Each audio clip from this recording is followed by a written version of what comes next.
Welcome to Transform Yourself TV, the place to be to make genuine connections with women without using dotted pickup lines and to be the best version of yourself and to find that amazing girlfriend. Today we've got on our show a special guest with the name of Zayd Shah, who's the founder and CEO of Healthy by Knowledge, who teaches people how to make food at home, but healthy recipes just at home. Amazing concept, I have to say, and I do follow his work. So Zayd, hello, welcome on the show. Hi, Fresh. Thanks for having me.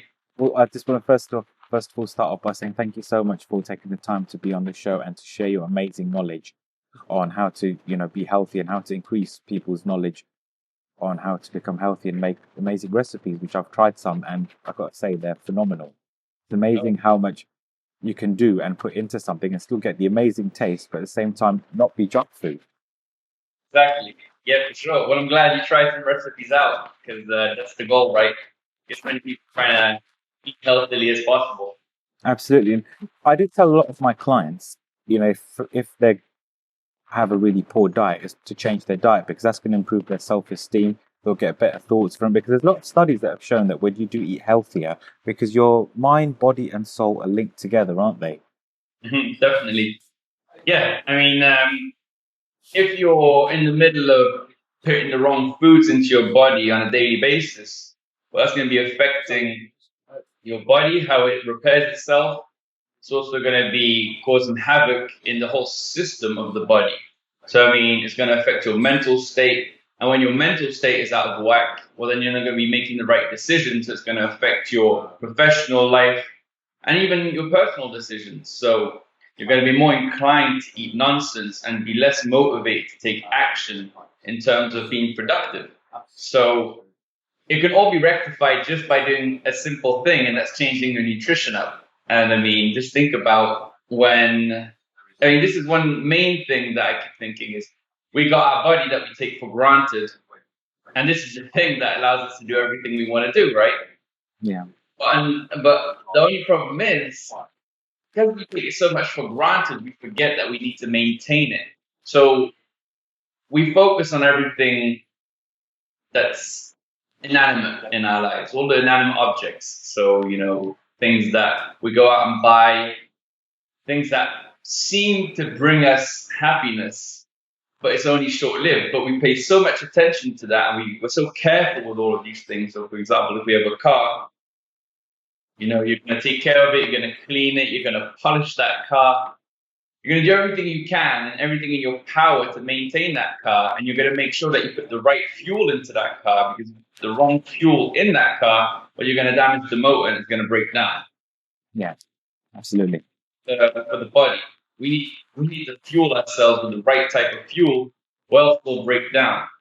And the thing is with the body, it's such a strong and powerful machine that it takes a long time to actually see the negative detrimental effects of the wrong foods that we think it's okay. And we don't mind seeing an extra few pounds around the waist because, hey, you get more happiness and joy out of carb because it's instant gratification. And that's amazing. Yeah, and I think that's the reason why a lot of people have fast food and health unhealthy stuff and take it easy out because it gives you that instant gratification. You see that cake or you see that plate of chips. But then the amount of damage that it's doing in the long term. Now, applying that principle of what you said about the car, and I actually totally agree with you. In fact, I'll tell you a story about my camcorder that I bought for £600. This is going to sound really crazy. I actually keep a sanitizer in its pouch and I make sure that I always clean my hands before I do that. And how meticulously I apply that amount of attention to that. A lot of people don't apply to their actual body. And the same thing with the car as well. Like you're not going to put diesel in it or put washing up liquid in it, are you? You're going to make sure you get the proper fuel. Even with stuff like, because even when I had my car, which is a Hyundai Taurus, it's only a 1 litre, but I made sure that I got its approved windscreen washer liquid, even though you can get some for £1, just to make sure that it runs well. Because the moment something goes wrong, it's going to cost a lot of money. You've got to take them back to the dealers, and you have to program everything and everything. So that's why I took that meticulous action. So, what steps or what advice could you give to people to get them into that frame of mind? Because your body is even more powerful than even the most expensive house in the UK. And I'm sure if someone bought that, they would maintain everything. They'd make sure they paint it, but they're not exactly going to pee on it or something, are they? Whereas, technically speaking, if you use that analogy for your body, when you're having all this junk food, like chips and burgers and or fizzy drinks, all that technically it's poison in it because in the long run it's going to cause you that effect. So, what could people do to, and what sort of teachings could they have or mindsets you could give them so that they apply that ethic to the example we gave of the car when it comes to their body? Okay, well, you're damn right no one's gonna go piss on their house. That's the first thing. But yeah, I mean, at the end of the day, it's becoming aware. You know, you got to become aware of your body. You got to take it into your consciousness that your body is actually a ridiculous machine that will give you everything. I mean, it's your primary machine. It's the only machine that you should care about. Everything else, it's just finding gratification because of the pain that it puts us through to actually maintain a solid body, right? Because it's not the easiest thing in the world. But it depends. It could actually be the easiest thing in the world, but because from childhood we've been raised and educated in such a way where health and nutrition wasn't the primary factor in our lives, it was secondary because the majority of the time you're snacking on nonsense and you're being fed nonsense and you're being rewarded with nonsense. So we're kind of conditioned to eat bad foods. And so we don't really see the separating line where bad and good clash. So we're kind of, what would you say? It's just a bit of a blur. So that has led us to really have bad nutritional habits and we take our bodies for granted. So, I mean, first of all, it would be raising your awareness and realizing that your body is actually a powerful machine that can help you even more if you make it run nice and efficiently and you grease the machine. So, this is the thing. You can make comparisons between your car and your body because it's pretty much a good analogy right here. You look after your car in a specific way, you put the right fuel in that car, and you go get it washed, I don't know, once a month or once every 2 months or whatever it is. You also get the MOTs done and you get maintenance done on these cars at least once a year or every 3 years or whatever it may be.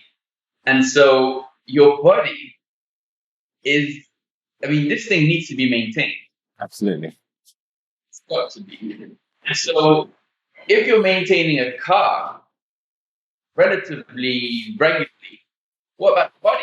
So you got to start thinking about it this way. And then you got to realize that if you're eating junk food all the time, it's full of terrible ingredients like salt, sugars, and fats, preservatives and chemicals to enhance the flavor to make you addicted. So these foods are not actually foods, but objects, right? They're products. They're things that are manufactured and created to sell us. They're not there to nourish us. So your body, like I like to think about it, is we come from nature, and we've forgotten that we come from nature, right? The hunter-gatherers, our ancestors, used to be roaming the lands, foraging and hunting, and gathering all of these vegetables and nuts, seeds, tubers, and whatnot, things which have actual nutritional value. That's what we should be eating. Now, everything you find in the shop that's packaged has been processed and refined. And this is providing us with instant gratification, but that's not what we're there for. Food isn't there to please us, it's there to feed us and nourish us. We're not eating for pleasure. Because if you're just eating for pleasure, that's a simple joy. It's not very deep, you know, it's not that's gonna bring you intellectual value. You know, if you read something and it stimulates the mind, you grow in knowledge, that is solid pleasure right there because you can apply it to yourself to literally take yourself to another level. But if you're just eating and consuming nonstop, you're going to be in a passive state. And the majority of the time we're eating today, we're not even paying attention to the foods that we're eating. So we really need to take all of this stuff into account. And we need to be aware that if you feed your body the right foods, it's going to affect your mood. And when your mood's affected, well, then you start a positive cycle. But a lot of the time, we're literally sitting passive in front of the TV, mindlessly snacking, not Oh even yeah, aware. go work out of this. Exactly. We're not even aware of the calories we're taking in and the damage that it's doing to us. And then we wonder why we feel low down, no motivation to do anything. And a lot of the time that makes us sick. You know, if we eat too many negative, like negative bad foods, foods that are highly processed, it's not doing your body a favor. It's not doing you any favors at all, especially if they're high in sugar and refined, because then you get blood sugar spikes followed by insulin releases, which makes your blood sugar dip, then you get low, and then you feel hungry again, and then you crave more caloric foods that are high in carbohydrates mostly and refined carbohydrates. Then you get the cycle where you're constantly eating throughout the day, and you're wondering why you're constantly hungry. Well, it's because the food that we're eating is just terrible foods. So you need to realize, I'd say, the key thing is raise the awareness about the foods, understand that you should be eating to feed yourself and not to please yourself. And that if you feed yourself the right food, well, then you can actually a ton of motivation, a ton of good health and your self-esteem. Obviously, when you eat nice foods and good foods that are high nutritious, you start shedding fat because it's sugars and tons of salt, tons of fat. Be changing your whole body chemistry. And also, one last thing is your body actually repairs itself with the food that you eat. So if you think about that, you literally are what you eat. So if you're eating junk food and shit, it's going to be a walking pile of shit, and nobody wants to be that. So Yeah. think about that with self-esteem. Yeah. But I think this also links to a book that I read about 4 or 5 months ago, The Marshmallow Test by Walter Mischel or Walter Michael. But what they did is with children, they put them into a room and they put a marshmallow on the table on a plate and they say, you can have this marshmallow, but if you wait 15 minutes, you can have two. So can you see about that instant gratification versus delayed gratification? So for example, one thing which people could do is they could treat themselves once every 2 weeks. So if they eat healthy for the 13 days and then on day 14 they can treat themselves, then it won't be so bad. And it actually feels a lot more better with that delayed gratification. At the same time, you feel good as well about yourself. I made a change where I did detox myself using your recipes and also using various different smoothies, like ones involving avocado, like all the green stuff, and I Yeah. just feel so much more better and energy, carrots, parsnip, all that stuff, and I just feel Yeah. so much more better within myself. I can wake up more. I feel more energized. Even after a day's worth of work, I still feel more energized, and I just don't feel so fatigued and tired. So I think once you start getting into, I think the key here is just to get started, and at the same time, just see that okay, you'll feel that better energy levels, you'll have a much more better mood, better self-esteem, and you'll even perform better and be more productive in whether you work or your business or wherever. And even relationships will be better as well. I think once you start getting into it, because you feel so good about it, you'll do it a lot more. And then you can treat yourself once every 10 to 14 days. It's not a problem at all. I And mean, you that, got to treat yourself. You know, you can't just be a full-blown robot and just switch all of the pleasure centers off. It doesn't work that way. We do need to eat. You know, we need to enjoy food. But the problem is that I realized, and it's interesting about that marshmallow test, or another knock-on effect, where they followed up on those kids later on as teenagers and adults to see how they performed in school, and it showed that the ones that could actually say no to eating the marshmallow and waiting for the to get the two marshmallows, those people performed better on tests. They were more effective and more efficient. And the ones that went straight for instant gratification didn't do so well later on in life. So I mean that's a big indicator right there of willpower. Now we all have willpower, which is important. And we need to know when to use our willpower. And in the morning is when you've got the highest willpower. So might as well exercise in the morning or do something productive in the morning, read, whatever it is, something that you can actually use to your advantage rather than at the very end of the day when you're like, right, now I'm going to go for a run when you're exhausted after a long day of work. Your willpower isn't as strong as it could be, well, then you're more inclined to actually sit on the sofa, switch the TV on, and then just hand in the bag of crisps or whatever it may be and snack. So, yeah, it's very it's important to get this willpower thing on board and in check. And like you said, detoxing yourself, that's a great way to go because you said you felt better, right? yeah. And you obviously do feel better because once you get all the toxins out of your body, this is the interesting thing about toxins. The more toxic we are, the fat we hold on to, because fat actually protects us in terms of enveloping toxins in our body so they don't damage our internal organs. If we didn't have this fat, the toxins would be going around just destroying all of our organs. So we're lucky to have this fat. So just think about if you were to go on a simple detox for maybe 5, 6, 7 days, which isn't difficult because you can still eat foods and whatnot. Well, then you're going to drop fat naturally and you're going to feel better and you're going to have more energy. The first day or two is going to be difficult because obviously when you detox, you get all of the toxins coming out of your body. So you might stink a little bit because you got the toxins coming out. Your nose is going to run. That might stink as well. You might have a headache because of toxins leaving your body and whatnot. But once you overcome this initial stage, then you're going to be feeling great. And it's really important to feel your body in its natural state, how it's supposed to be. Because if you're whacked out on sugar, It's not going to do you any favors at all. thank you. Going to. But I think when it comes to you're talking about willpower, because willpower is a thing people need if they want to make this change and to go from unhealthy to healthy and to change their diet and to detoxify themselves and then to start, eating a healthy diet. Now, I was actually lucky enough to meet Dr. Richard Bandler a couple of weeks ago in his seminar, and I do follow quite a lot of his stuff. And the way he talks about how to channel your willpower is to take it in baby steps, because what one could do and apply one of his techniques is, say, for example, someone makes a decision to start detoxify themselves and having a healthy diet. So they can make a diary from day 1 to day 14. Now, say day 14 is the treat day where they can have whatever they want.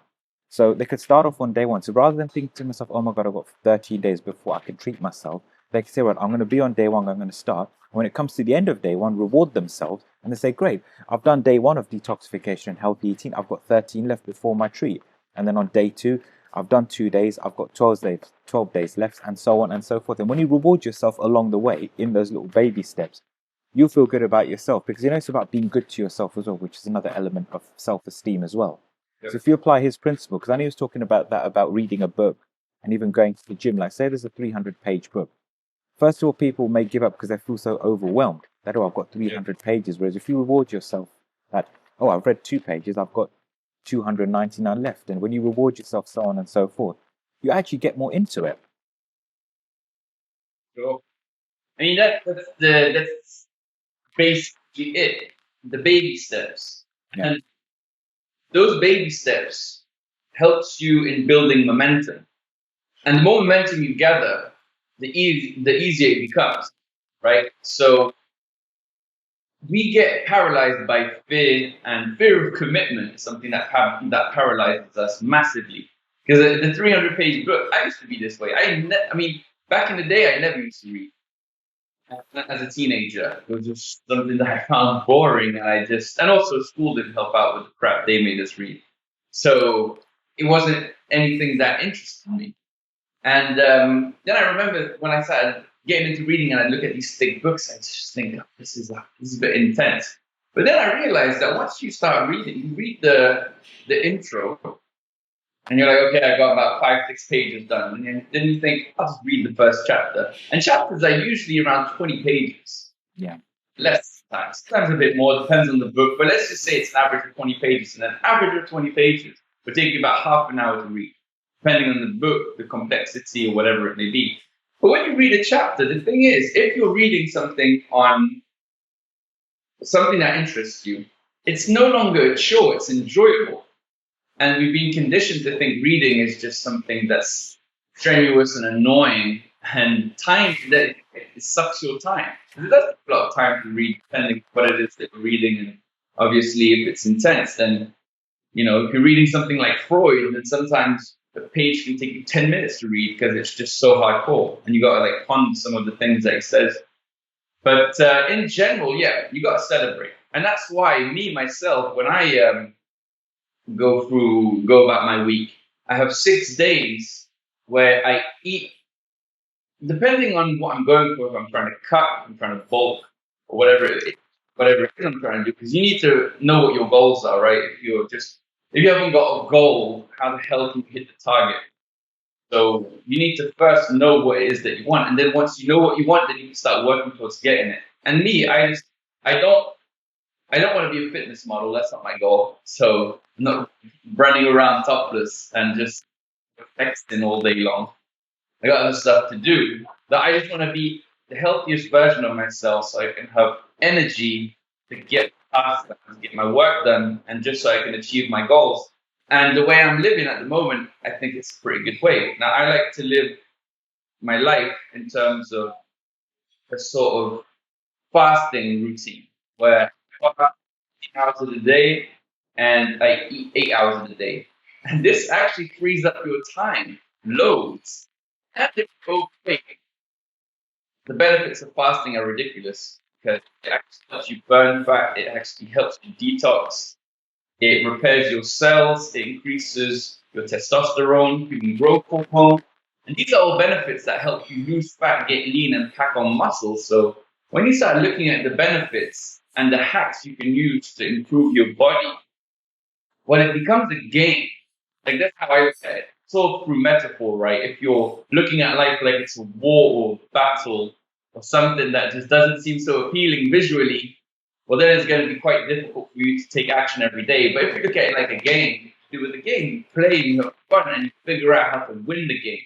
Yeah. So everything you can find that can help you win the game and make it more fun is going to be great. So everything I look at, like this is how exactly I look at health.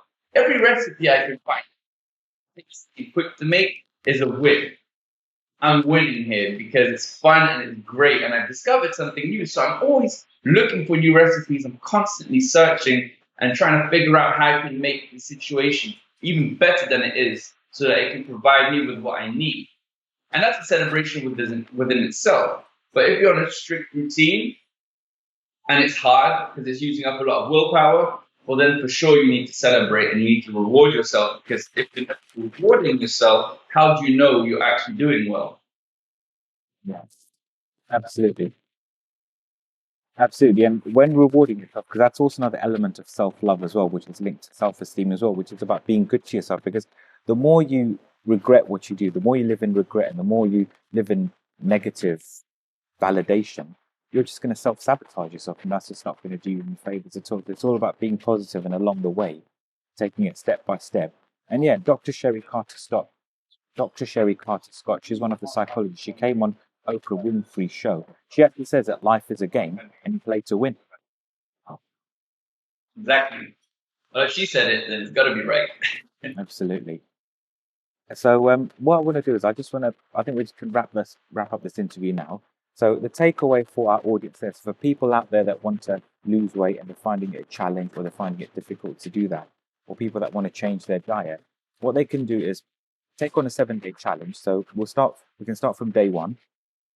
And day 7 can be the unhealthy day where they can reward themselves.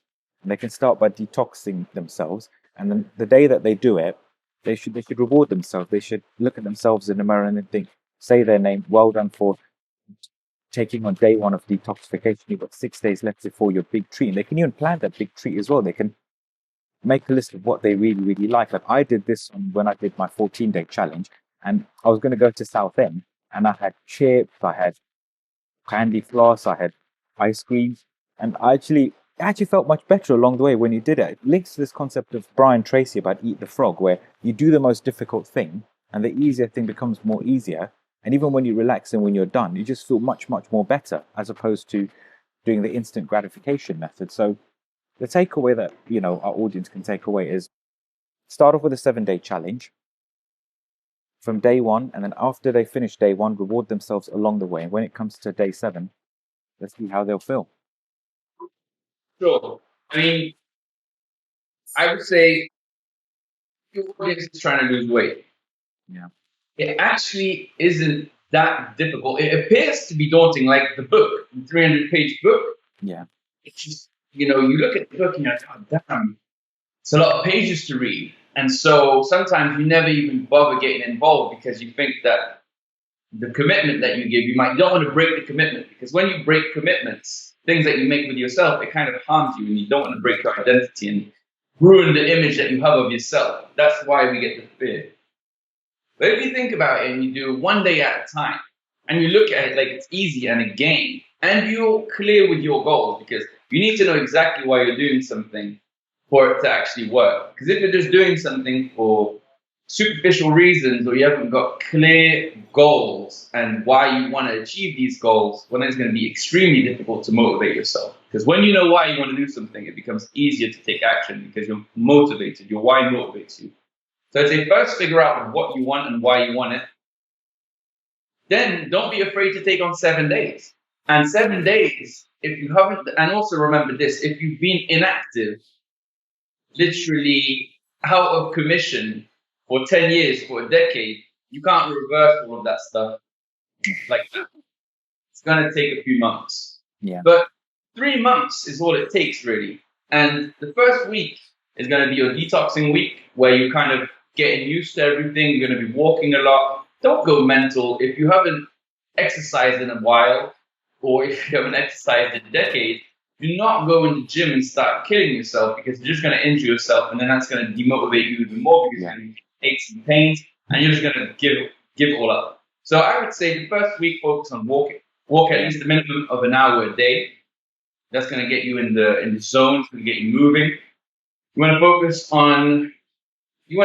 Don't start running. If you want to lose weight, if you want to lose fat, the best thing to do is to do resistance training, which is weightlifting. Cardio will just make you lose muscle, and it will increase your stress, so your cortisol in the body. And that makes you retain fat, and it makes you crave high-calorie foods. So it's really going against your goals if you think about it. Yeah. So that can be good use for some people because they hate cardio. So just do some push-ups and some squats and pull-ups helps you out. Grow that muscle. Don't eat any processed foods.